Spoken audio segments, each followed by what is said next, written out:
En esta mañana, antes de iniciar el compartir de hoy, la palabra de hoy, quiero pedirle el favor a la iglesia, junto con el pastor, con su esposa, con todos los miembros que estamos reunidos y muchos a la distancia también, que nos unamos en una oración solidaria, llena de amor y de gratitud a Dios, porque hoy, 6 de diciembre, estamos celebrando la despedida de la partida que el Señor le hizo el llamado a José Antonio Quintero. Con cariño le decíamos Toñito. Yo sé que en esta mañana el Señor les está abrazando más, les está amando mucho más, porque Él es un Padre bueno. Él es un Padre que conoce cada una de nuestras peticiones y de nuestras necesidades.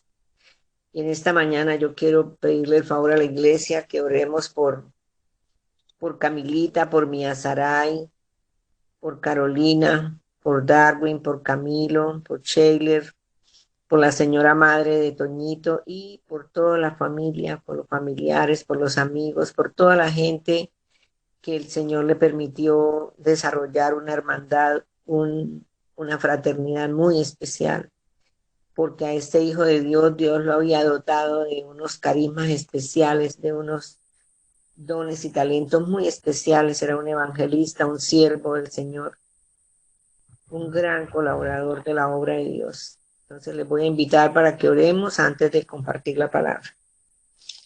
Padre, en esta hora, en el nombre de tu amado Hijo Jesús, venimos delante de tu presencia como hijos tuyos. Una iglesia que se pone de pie, Señor, con un corazón agradecido. Una iglesia que te rinde homenaje y tributo por tu creación maravillosa, Señor, por toda la obra maravillosa y el préstamo increíble que nos hiciste con la vida de Toñito, Señor. Son regalos del cielo que tú prestaste en ese ser. Te damos muchas gracias porque hemos visto demasiados casos de sufrimiento, de padecimiento, de personas que han quedado en muy mal estado, pero tú tuviste a bien llevarlo a la casa del Padre. Y lo que hizo fue cambiarse de traje. Él ya recibió el traje de la vida eterna y se cambió de este vestido que se enferma por nuestra naturaleza caída.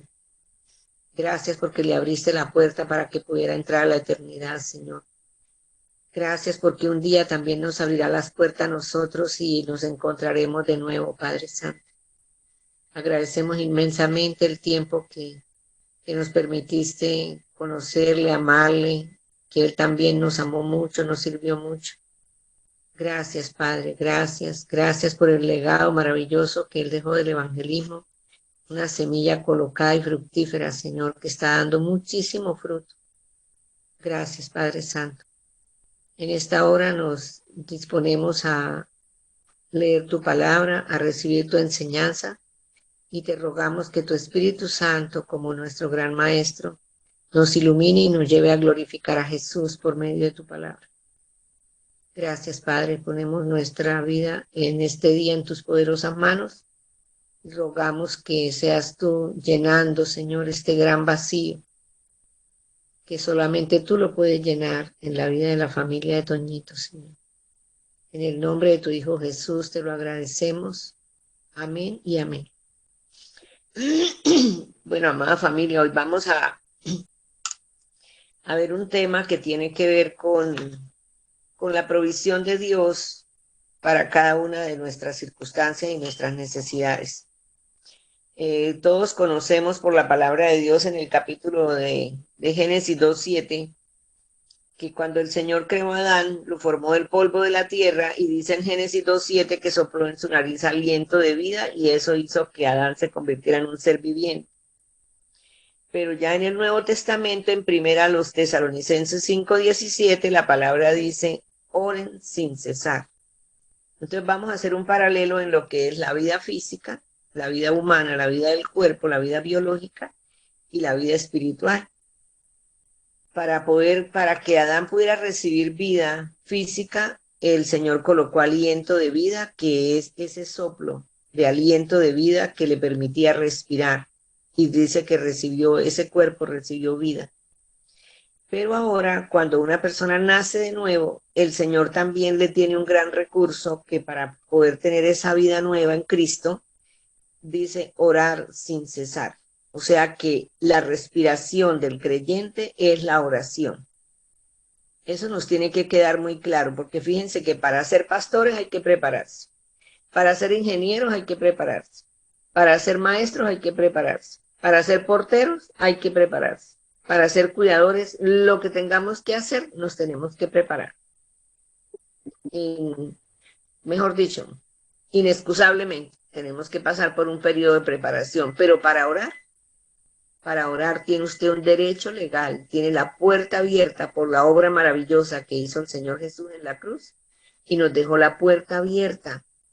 Él rompió ese velo, esa separación que había por el pecado, nos reconcilió con el Padre y nos dio la oportunidad de entrar libremente a la presencia del Padre las 24 horas del día sin intermediarios. Anteriormente, cuando nosotros participábamos de alguna religión, porque no habíamos nacido de nuevo, pues tocaba que buscar intermediarios. Pero en este momento tú, como hijo de Dios, tienes la libertad de estar en la presencia del Padre las 24 horas. Perdón, así es de que este privilegio es para los hijos de Dios. Y no tienen que hacer antesala, no se tienen que anunciar, sencillamente está en nuestras manos, está a nuestra disposición el hecho de que lo querramos hacer. Bueno, paso siguiente, vamos a mirar que el Señor le da a Adán un mandamiento, un solo mandamiento allí en el paraíso, en el Edén. En Génesis 2:17 dice que el Señor le enseña todos los árboles que habían en el huerto y le dice, pero del fruto del árbol del conocimiento del bien y del mal, de él no vayas a comer. Después que le regaló la esposa y le dio ese regalo maravilloso de la esposa que la sacó de él mismo, entonces ya ellos juntos tomaron la decisión de comer del fruto del árbol que Dios les había dicho que no comieran. Por haber tenido ese diálogo con Satanás que estaba metido entre esa serpiente, ellos cambiaron la voz de Dios, cambiaron la instrucción de Dios por la voz que Satanás les dijo, no, al contrario, si ustedes comen de este fruto, se van a volver como Dios, se van a poder independizar de Dios, ya no necesitan más de Dios, ustedes serán como Él. Entonces, precisamente ellos comieron, inmediatamente dice que el Señor se paseaba por el huerto y venía por las tardes, venía todos los días a hablar con ellos, a visitarlos, o sea que tenían una comunión directa. Ahí no se necesitaba la oración porque la definición de oración es orar, es hablar con Dios. O sea que ellos desde que Dios creó a Adán le dio la facultad de orar, porque orar es hablar con Dios. Adán podía hablar con Dios con toda libertad y todo el tiempo. Y era Dios mismo quien venía y lo visitaba. Y lo creó a su imagen y semejanza, o sea que la gloria de Dios estaba sobre él. Entonces, cuando ellos toman la decisión de independizarse de Dios, de pecar, inmediatamente dice que cuando sintieron que el Señor venía hacia ellos, Adán se escondió. Y eso lo podemos observar en Génesis 3, del versículo 9 y 10. Dice, pero Dios el Señor llamó al hombre y le dijo, ¿dónde estás? Y el hombre contestó, escuché que andabas por el jardín y tuve miedo porque estoy desnudo, por eso me escondí.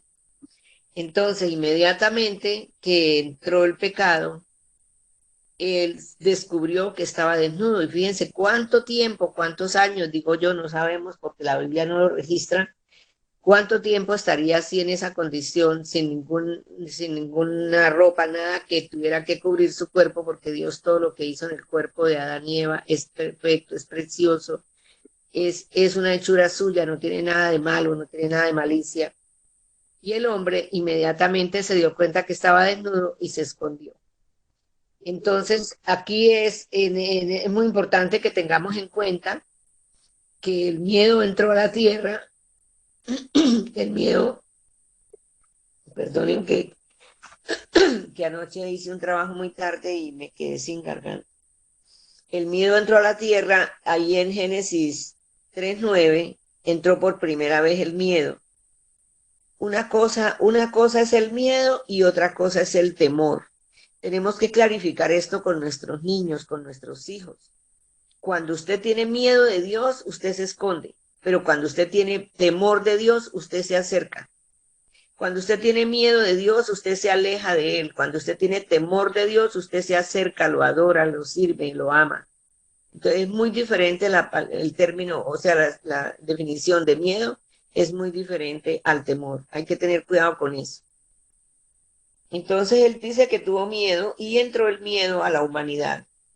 Pero nosotros miramos ahora que en el Nuevo Testamento hay una manera como Dios contrarresta y viene a cortar con ese miedo que entró en el hombre, en el ser humano, por el pecado. Y lo encontramos en Lucas 2, los versículos 10 y 11, y dice así: pero el ángel le dijo, no tengas miedo. Aquí en este capítulo 2 de San Lucas estamos mirando la anunciación que Dios le envía el ángel Gabriel a la Virgen María para decirle que ella fue la elegida y que en ella es que Dios va a colocar en su vientre la semilla que va a venir para formar a su propio hijo, para que fuera encarnado su hijo. Entonces le dice así, pero el ángel le dijo, no tengas miedo. Miren que les traigo buenas noticias que serán motivo de mucha alegría para todo el pueblo. Hoy les ha nacido en la ciudad de David un Salvador, que es Cristo el Señor. Entonces, desde ese momento, el Señor también, como el enemigo le metió miedo a su creación, le metió miedo a Adán y a Eva, ahora el Señor manda el segundo Adán para que nos corte con ese miedo y más bien nos lo cambia por el temor, por la adoración, por la reverencia, por la obediencia. Y aquí con esto el Señor ya para los hijos de Dios les queda cortado ese miedo. Ya no tenemos que escondernos de Dios, puesto que Él nos manda a su Hijo a que nos salve, no a que nos condene. Porque Juan 3:17 dice, porque Dios no envió a su Hijo al mundo para condenar al mundo, sino para que el mundo sea salvo por medio de Él. Entonces imagínense con esa noticia, ¿a quién no se le va a quitar el miedo? Siendo que todos hemos pecado y de muchísimas maneras teníamos que estar asustados, porque ¿quién nos iba a salvar y cómo nos íbamos a salvar? No había manera, solo por la obra maravillosa de Jesús y el regalo maravilloso de la salvación que Él nos envía en su Hijo. Precisamente eso es lo que estamos conmemorando en esta época, que es la Navidad. La palabra Navidad viene de Navidad, de natividad, de nacimiento, del nacimiento de nuestro Salvador. Aunque los historiadores bíblicos, todas las personas que estudian a profundidad las escrituras, dicen que el Señor Jesús no nació en diciembre, que nació más o menos en septiembre, pero en este momento no estamos celebrando el mes, eso lo acotejaron con las empresas para dar las vacaciones en los colegios, en las empresas, en todo, y se dejó para diciembre, entonces no vamos a pelear por la fecha. Lo que sí sabemos es que eso es lo que significa la Navidad, y por eso la humanidad se llena de luz, porque Juan 8:12 dice que Jesús es la luz del mundo, que Jesús vino precisamente a traer luz a las tinieblas que habían descendido sobre la tierra por el pecado, porque Satanás le quitó las llaves, la autoridad y todo el dominio a Adán y quedó reinando él y trajo caos, trajo oscuridad, trajo pecado. Entonces el Señor nos manda y eso, muchísimas personas encienden las lucecitas y prenden muy lindo y decoran muy lindo, pero no saben el significado. Entonces aproveche usted en estos días a todo lugar que vaya, donde su familia, en el almacén, donde usted vaya, pregúntele a la persona, ¿sabes lo que dice Juan 8:12? Eso explica por qué tú tienes prendido este arbolito, por qué tienes esta instalación acá. Porque Jesús es la luz del mundo, pero no la dejes por fuera, Él quiere entrar a tu corazón. Y esa va a ser una gran oportunidad para que todas las personas que usted se encuentre en esta Navidad, Jesús pueda nacer en ese corazón, en el corazón del taxista, del vigilante, del maestro, de todas las personas que usted se encuentre, porque por todos lados encontramos la decoración navideña y las luces. Entonces no desaprovechemos esta oportunidad, porque para eso es que nosotros también tenemos que salir corriendo, como dice Lucas 2, 10, 11, a dar esa buena noticia. Alégrense, que salga el temor de tu vida, que salga la angustia, el pecado, la preocupación, porque esta Navidad significa que Jesús vino a la tierra precisamente para venir a salvarnos, porque estábamos todos perdidos. Entonces, resulta que cuando ellos se dieron cuenta que estaban desnudos, dice la Sagrada Escritura, que inmediatamente ellos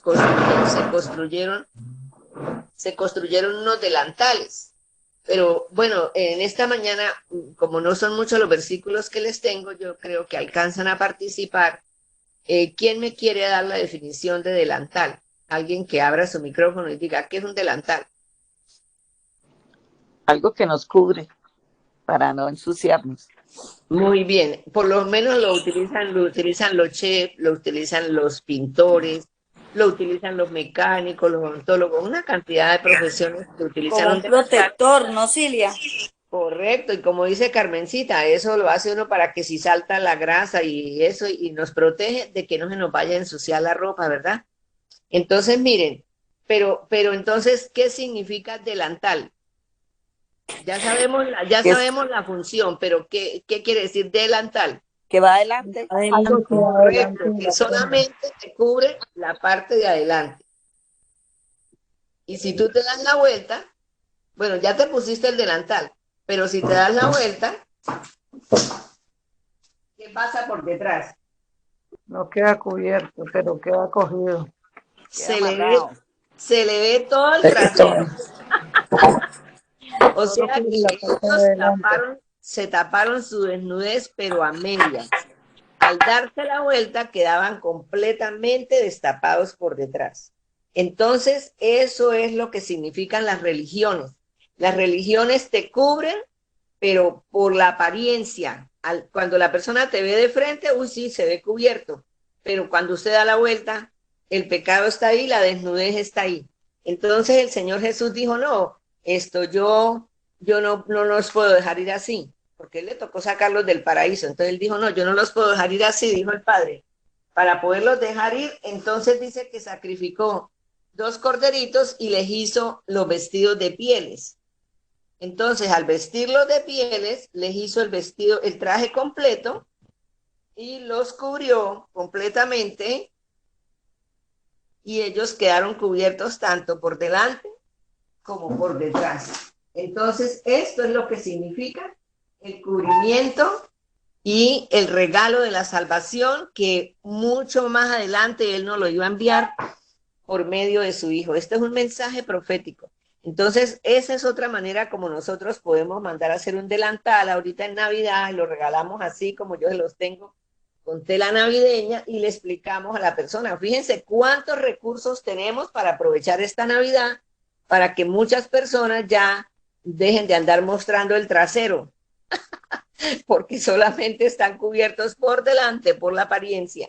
Y solo la sangre de Cristo es la única que nos limpia de todo pecado y nosotros quedamos completamente cubierta nuestra desnudez y ya ni siquiera el enemigo, es que ahí el enemigo les veía la cola. Ahora nosotros por donde caminamos, Satanás nos ve completamente cubiertos por la sangre de Jesús. Le damos gracias a Dios por ese regalo maravilloso, por esa creatividad, por ese regalo de la vida eterna en su Hijo Jesús. Celebrar así una Navidad es maravilloso, ¿verdad? O sea, por eso es que para los hijos de Dios, como estamos cubiertos por la sangre de su Hijo, para los hijos de Dios todos los días es Navidad. Pues sí, si usted quiere pinte la casa y coma yaquitas, pero es que para muchísimas personas y nuestros familiares, Navidad es pintar la casa y comer hallacas. No conocen el significado porque por culpa de nosotros, que somos los que tenemos la luz, tenemos la verdad, estamos callados. Bueno, entonces ahora vamos a hacer otro paralelo de otra solución que Dios nos da. Bueno, cuando el Señor esto inmediatamente que cubre la desnudez de sus hijos, de Adán y Eva, inmediatamente la carne que ya recibió el conocimiento de la maldad, inmediatamente la carne empieza a odiar la palabra y a odiar la oración. Hay un rechazo completamente y la palabra misma nos dice que hay una contienda, que todos los días es una lucha entre el espíritu contra la carne. Entonces, para eso Dios también nos sacó una solución. Él dijo, bueno, yo les voy a dejar una solución porque ahora la carne cada rato se les va a estar revelando porque ellos de todas maneras quedan con la naturaleza pecaminosa y guardada. Entonces Él nos deja el gran recurso de la oración. Y la oración es un privilegio. La oración, como ya no podían ellos hablar todos los días allá en el paraíso con él, entonces el Padre se las ingenia y nos deja la oportunidad de que nosotros podamos seguir hablando con él por medio de la oración. Entonces la oración yo le saqué 4 partes importantes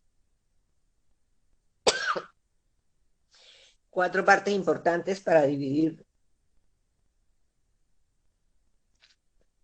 lo que es la oración. La primera es quiénes pueden orar.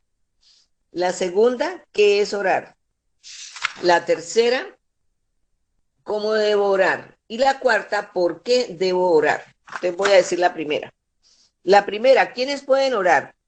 Todo hijo de Dios tiene el poder y el privilegio de hablar con su Padre, directamente sin intermediarios, pues el Señor Jesús fue el que nos abrió el camino y nos dejó la puerta abierta para poder hablar con el Padre por medio de la limpieza y la reconciliación que nos ganó por medio de su sangre. Segundo, ¿qué es orar? Orar es tener una comunicación privada, abierta y de confianza con nuestro Padre Dios, evitando caer en monólogo, pues nosotros le hablamos a Dios por medio de palabras, por medio de la oración, y Él nos habla por medio de la Sagrada Escritura. Entonces, cuando nosotros estemos orando, tenemos que estar muy pendientes. Todo lo que yo le voy a decir, sí, pero tengo que esperar a que Él me responda por medio de la palabra. Mi responsabilidad como su hijo es conocer la Escritura, conocer la palabra, porque de acuerdo a las temporadas que cada uno estamos viviendo, Dios nos responde por medio de su palabra.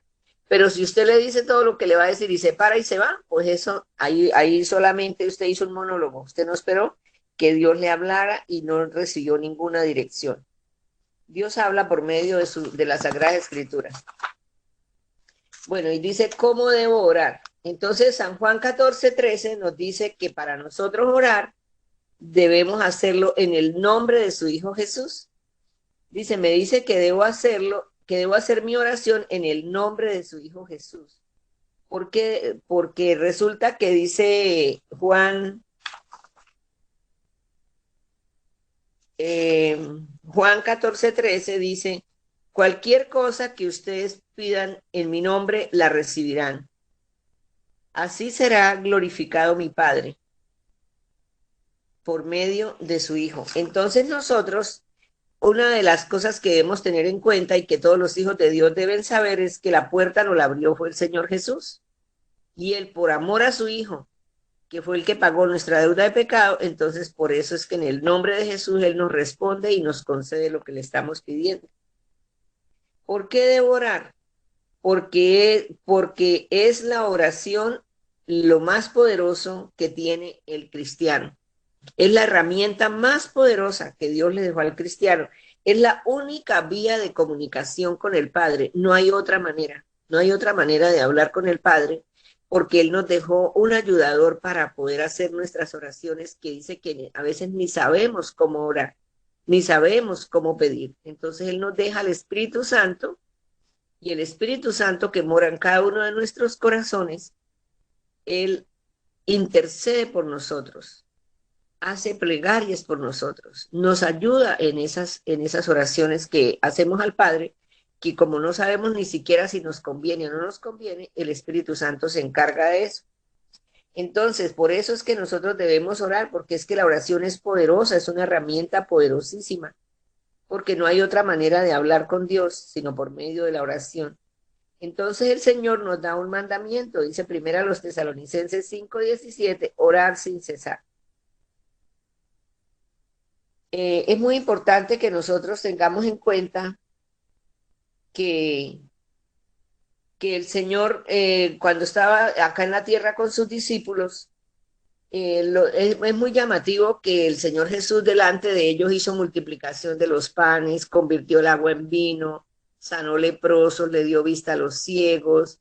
El domingo el pastor nos explicó cómo fue que resucitó a Lázaro, resucitó también el hijo de la viuda. Bueno, una cantidad de milagros en una variedad increíble, sobrenaturales, maravillosos.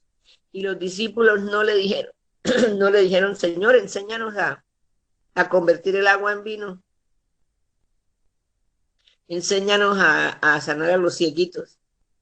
Ellos le dijeron, Señor, enséñanos a orar. Porque el Señor Jesús, a pesar de que estuvo aquí en la tierra y vivió como 100% hombre y 100% Dios, Él dio un ejemplo grandísimo acerca de la oración. Él no los convidaba a orar, pero sí les decía, vengo de orar, estoy orando, voy a ir a orar. Entonces los discípulos se dieron cuenta de dónde era que Él sacaba el poder. Y Él sacaba el poder de ir a la comunión con el Padre y dice, yo no hago nada por mi propia cuenta, sino lo que el Padre me dice. El Padre y yo uno somos. Entonces ellos, antojadísimos de ver cómo era que Jesús, de dónde era que recibía el poder, le dijeron, enséñanos a orar. Y es así como entonces acá viene la oración modelo. ¿Por qué quise compartir esta oración hoy? Porque resulta que nosotros ya estamos cogiendo vacación en todos los ministerios. Nuestros hijos están cogiendo vacación, nuestros esposos están cogiendo vacación y nos estamos distrayendo. Y resulta que, acuérdense, la oración es la respiración del cristiano. La respiración del cuerpo está en el aliento de vida, en los pulmones, en los bronquios, en todo ese sistema de laboratorio que Dios nos dejó. Pero la respiración del creyente está en la oración. Yo no sé cuánto aguantarían ustedes sin respirar. Hagan el ejercicio. A ver si tapándose la nariz y la boca, ¿cuántos minutos resisten? Pero ¿cómo si resistimos sin hacer oración?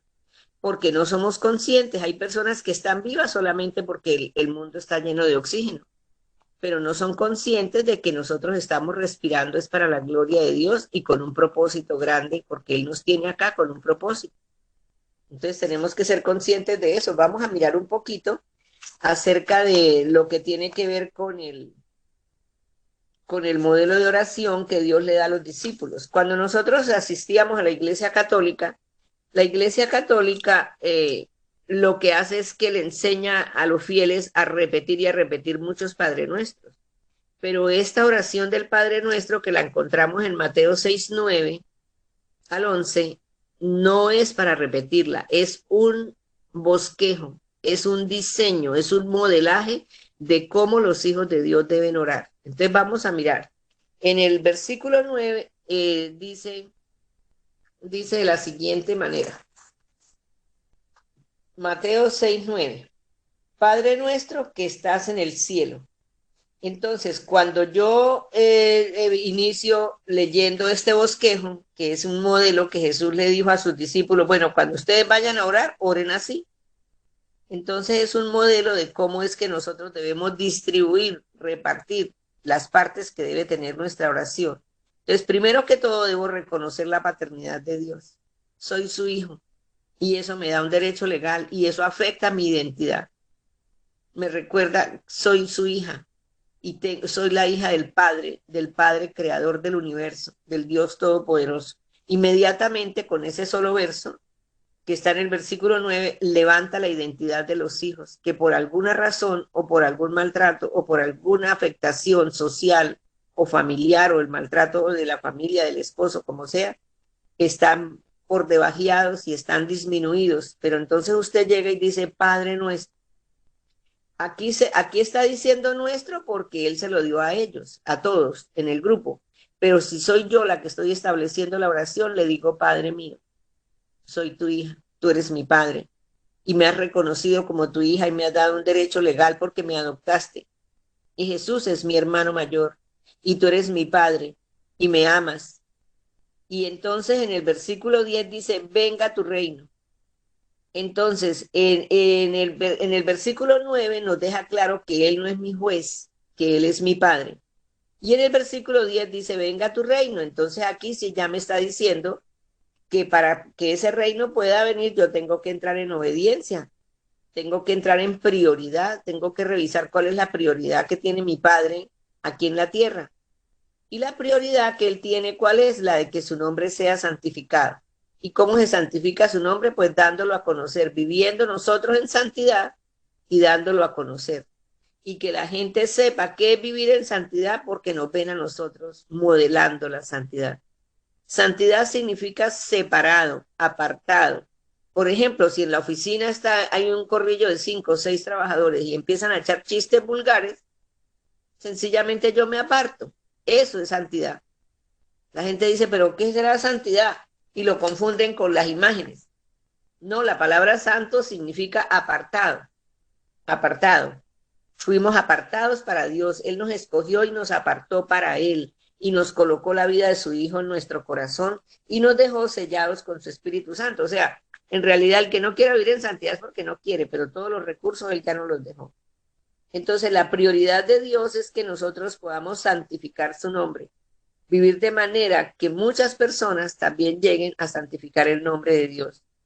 Venga tu reino. Venga tu reino es la obediencia, un hijo que vive en obediencia. ¿Cómo se vive en el reino de Dios? Pues haciendo como Dios dice, porque es que en el cielo nadie le lleva la contraria. Imagínense, en el cielo los ángeles y todos los que ya llegaron al cielo, todos los justos que ya están allí, los que fueron salvos, pues es adorando y sencillamente celebrando al Señor y nadie le lleva la contraria, todos viven en obediencia. Entonces, venga tu reino, quiere decir que el reino de Dios descienda a cada uno de nuestros corazones para poder vivir en obediencia y en adoración a Dios y hacer que toda mi familia, que todas mis amistades y todas las personas que yo conozco, que hacer que el reino llegue a cada uno, cada persona con la que usted se contacte, usted debe sembrar el reino de los cielos en esa persona. En el versículo 11 dice, danos hoy el pan de cada día. Aquí ya en el pan de cada día ya es donde el Señor como Padre, nos da el sustento diario. No dice dame el pan de la quincena, no dice dame el pan del mes, dice el de cada día. Porque desde Éxodo el Señor nos enseñó cómo es que Él nos enseña a que tengamos la confianza de poder confiar en que Él todos los días es nuestro Padre y que todos los días nos va a sustentar. Que no perdamos esa confianza de que Él es nuestro Padre y nuestro sustentador. Dice el pan cotidiano. Y en el 12 dice, perdona nuestras deudas. Entonces, fíjense que primero habla del pan de los hijos y luego del juicio, que ya viene entonces el perdón. Entonces, el primero es padre y después es juez, porque dice, perdóname, pero como yo debo perdonar a los que me ofenden. Es en esta oración, en este modelo de oración que el Señor nos dejó, nos enseña que el perdón es condicionado. Todo lo demás, fíjese, es dado, hasta el pan, pero el perdón sí es condicionado. Dice, perdóname como yo perdono. Entonces, usted perdona poquito, a usted se le perdona poquito. Usted es amplio en perdonar y otorga el perdón, a usted se le otorga también el perdón. Entonces hay que tener mucho cuidado con eso, ¿no? Porque los jóvenes que están estudiando ahorita ADN dicen, Silvia, pero es que hay gente que le contesta a uno, bueno, yo sí lo perdono, pero si tal cosa. O sea, le ponen una cantidad de condiciones para perdonarlo. Y el Señor dice que Él nos perdona como nosotros también perdonamos. Y también ya viene en el último versículo, que es el 13, entonces ya viene la guianza. Nosotros le pedimos a Dios que nos guíe y dice, y no nos dejes caer en la tentación. Él como nuestro Padre, Él nos guía y nos dirige y nos va llevando por el camino correcto siempre y cuando nosotros seamos guiados por la lámpara que es su palabra y por la guía del consejo que Él nos da en su palabra, como dice el Salmo 32:8. Yo los instruiré, yo les mostraré el camino por donde deben andar, yo les daré consejo y velaré por ti. Entonces, toda la palabra es una guía, una orientación, o sea, de usted depende. Ahí está la guía, ahí está toda la orientación. De cada uno de nosotros depende si la queremos recibir o no, si queremos hacer como Dios nos dice. Entonces, en ese modelo de oración es que nosotros debemos actuar todos los días, porque ahora los discípulos somos nosotros, somos sus hijos, y él dice, empieza diciendo, Padre nuestro que estás en el cielo. ¿Por qué debo orar al Padre? Porque Él es mi Padre, y si Él vive en el cielo, pues en el cielo existe todo, absolutamente todo lo tiene Él allá. Y además que Él es muy bueno y está dispuesto a darle a sus hijos lo que necesitan, a darnos más de lo que necesitamos.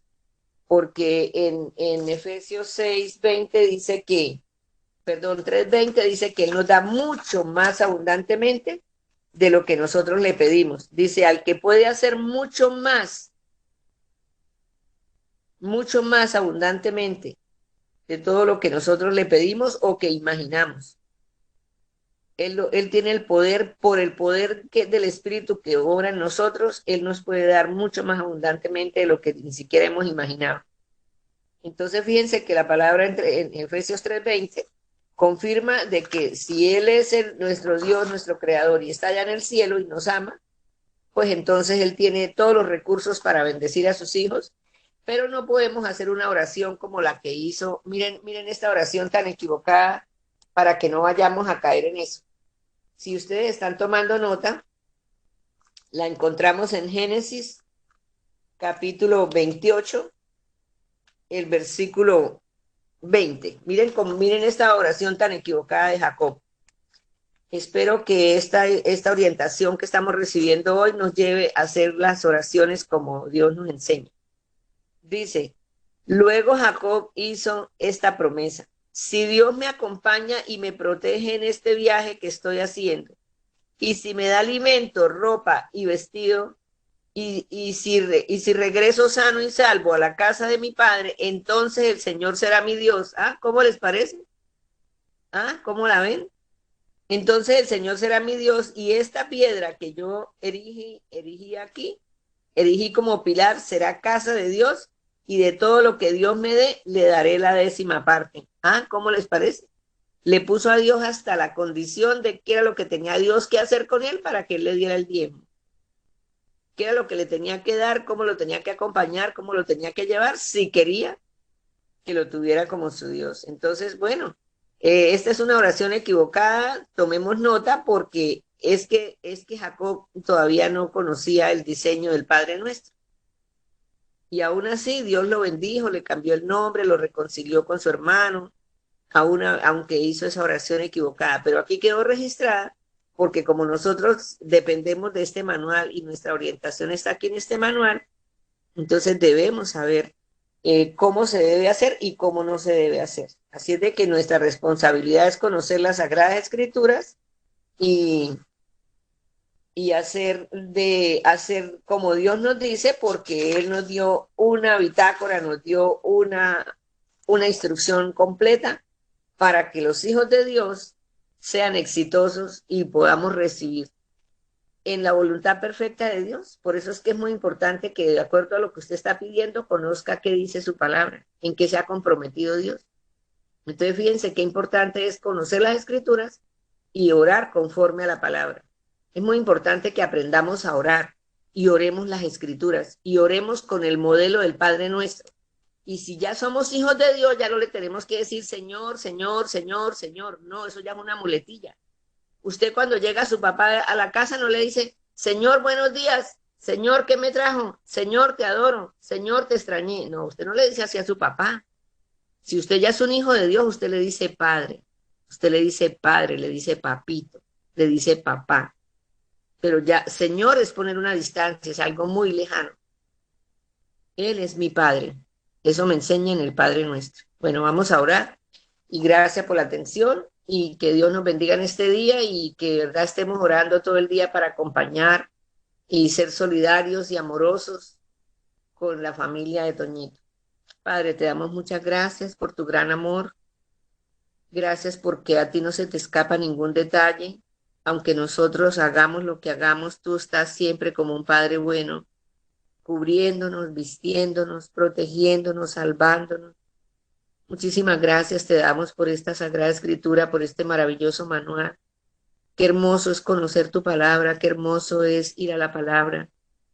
Qué alivio, cómo se puede vivir en fe, cómo se puede vivir en paz, cómo se puede vivir en gozo a pesar de la prueba. Cómo se puede ser gozoso porque nuestra fe sostiene cualquiera de nuestras tribulaciones, Señor. Porque sabemos que tú eres un Padre bueno y que nada se escapa de tu control, nada se escapa de tus cuidados, de tu gran amor. Permítenos ser amorosos con nuestros hijos, como tú lo eres con nosotros, para enseñarles la palabra, para hacerlos libres, para ganarles esa batalla de la pantalla, Señor, que nos los está distrayendo. Y los niños nuestros no conocen estos maravillosos recursos, Señor. Gracias, Padre, gracias por el privilegio de la oración. Gracias por el privilegio del Espíritu Santo morando en cada uno de nosotros como nuestro ayudador. Gracias, Padre, te damos en esta mañana. Te amamos, te adoramos. Permite que nosotros seamos unos guerreros de oración, que oremos sin cesar, que no dejemos de respirar espiritualmente, orando, orando, siempre con una actitud de oración y de adoración y de gratitud. Te amamos, amado Padre, y en el nombre de tu Hijo agradecemos la intervención de tu Espíritu Santo en esta enseñanza. Amén y amén.